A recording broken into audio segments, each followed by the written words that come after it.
আইনজীবী কল্যাণ বন্দ্যোপাধ্যায় আজকে কি বললেন শুনুন একবার। এই যে ৮৫০০ অফিসারের নাম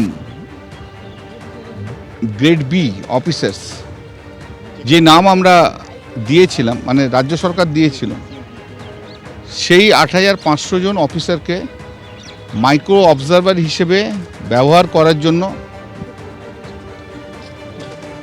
কাল বিকেল ৫টার মধ্যে সবাইকে ইআরওর কাছে রিপোর্ট করতে হবে এবং ইআরওর কাছে রিপোর্ট করার পর ইলেকশন কমিশন তাদের যে ডিটেলস মানে দেবে বায়োডাটা, সেটা দেখে ডিসাইড করে নেবে কাদেরকে অ্যাপয়েন্টমেন্ট করবে কি করবে না। এই যে এন্টায়ার প্রসেসে ERO is the final authority to take decision. Decision only will be taken by the ERO, not by any other person. এবং আগে যে ডকুমেন্টগুলো বলেছিল যে ১৩টা ডকুমেন্ট প্লাস এলো অ্যাডমিট কার্ড, এই ১৪টা ডকুমেন্ট, এই ১৪টা ডকুমেন্টের মধ্যে একটা ডকুমেন্ট থাকলে সেই ডকুমেন্টকে অনুযায়ী তাদের নাম ক্লিয়ার করতে হবে। এই যে হিয়ারিংটা এখন আরও ৭ দিন বাড়িয়ে দেওয়া হলো। যারা অবজেকশন দিয়েছে সেই অবজেকশনগুলোকেও গ্রহণ করতে হবে। আমি এখান থেকে কেয়াদির কাছে যাব। কেয়াদি, একেবারে মমতা বন্দ্যোপাধ্যায় ঠিক যে অভিযোগটা করেছিলেন, অর্থাৎ যে সওয়ালটা করেছিলেন আগের হিয়ারিং এ, যে বিজেপি শাসিত রাজ্য থেকে মাইক্রো অবজারভারদের নিয়ে আসা হচ্ছে এবং নাম বাদ দেওয়া হচ্ছে, আর আজকে আমরা কি দেখলাম, সুপ্রিম কোর্ট একেবারে স্পষ্টভাবে জানিয়ে দিয়েছে যে মাইক্রো অবজারভাররা কোনো রকম এসআইআর এর ক্ষেত্রে তার নাম বাদ দেওয়ার ক্ষেত্রে কোনো রকম সিদ্ধান্তই নিতে পারবে না, যা সিদ্ধান্ত নেবে ইআরওরা। প্রথম কথা, আপনার প্রশ্নের উত্তরে বলি, মাইক্রো অবজারভারদের কখনোই এই এখতিয়ারটাই ছিল না। তৃণমূল কংগ্রেস তাদের হারটাকে বাড়িয়ে চাড়িয়ে স্বাভাবিক রং মিশিয়ে দেখছেন। তৃণমূলের মুখপাত্র বললেন ন্যারেটিভ, ঠিকই বলেছেন উনি, ওনার গলার ফ্রাস্ট্রেশন বোঝা যাচ্ছে। আর আমার খুব মানে অবাক লাগছে বা দুঃখ হচ্ছে খানিকটা, একজন যিনি ওই কালো কোট পরে এই সারা মিডিয়া সারা দেশকে দেখিয়ে তিনি গেছিলেন ভরং চরং করে সুপ্রিম কোর্টে, হাতে রইল কি এই পেন্সিল, পেলেন কি শূন্য।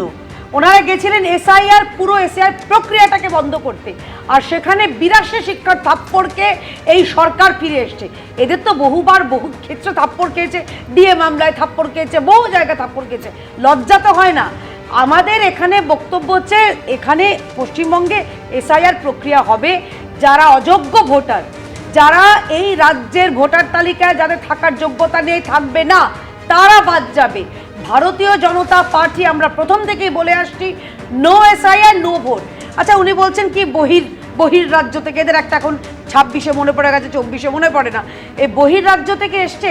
আচ্ছা, এই রাজ্যের যিনি মুখ্য নির্বাচনী অফিসার, তিনি তো এই রাজ্য সরকারেরই ক্যাডার, এটা তো অস্বীকার করতে পারেন কি তৃণমূল? পারে না। তো এখন মাইক্রো অবজারভারদের প্রয়োজন পড়তো না যদি এই রাজ্য সরকার সঠিক অফিসারগুলোকে দিত। আপনি যে প্রশ্নটা করলেন ৪ তারিখে দেওয়ার কথা, কেন দেওয়া হয়নি? এই টালবাহানাটা কেন? এখন অবশেষে থাপ্পড়কে ৫টার মধ্যে জমা দিতে হবে, অনেকগুলো নিয়ম করে দিয়েছে। আর আবারও আরেকটা ইন্টারেস্টিং আমার মনে হয়, যে যারা ইআরও বা এইআরও যারা অনুপ্রাণিত হয়ে এই ভুয়ো ভোটারদের ভোটার তালিকায় ঢোকানোর কথা ভাবছেন, সেক্ষেত্রে কিন্তু আমাদের মাননীয় বিরোধী দলনেতা বক্তব্য তো দিয়েইছে, কিন্তু আজকে জাজমেন্টে যেটা দেখলাম যে তাদের বিরুদ্ধেও কিন্তু কঠোর। আমি এখান থেকে একটু সৈকত গিরির কাছে যাব। মানে সৈকত, এটা তো বারবার তোমরাও অভিযোগ করেছো যে হয়রানি, মানুষের হয়রানি হচ্ছে, কারণ তড়িঘড়ি এসআইআর প্রক্রিয়া করা হচ্ছে, তার জন্য আজকে যে একদম নির্দেশ সুপ্রিম কোর্টের, যে স্ক্রুটিনির সময় আরো ৭ দিন বাড়ানো হলো। একদম এসআইআর নিয়ে প্রথম এই রাজ্য থেকে মামলা করেন মুস্তারা বানু। আজকে মুস্তারা বানু, বিকাশ রঞ্জন ভট্টাচার্য সহ আমাদের সমস্ত আইনজীবীদের টিম আজকে সুপ্রিম কোর্টে উপস্থিত ছিলেন।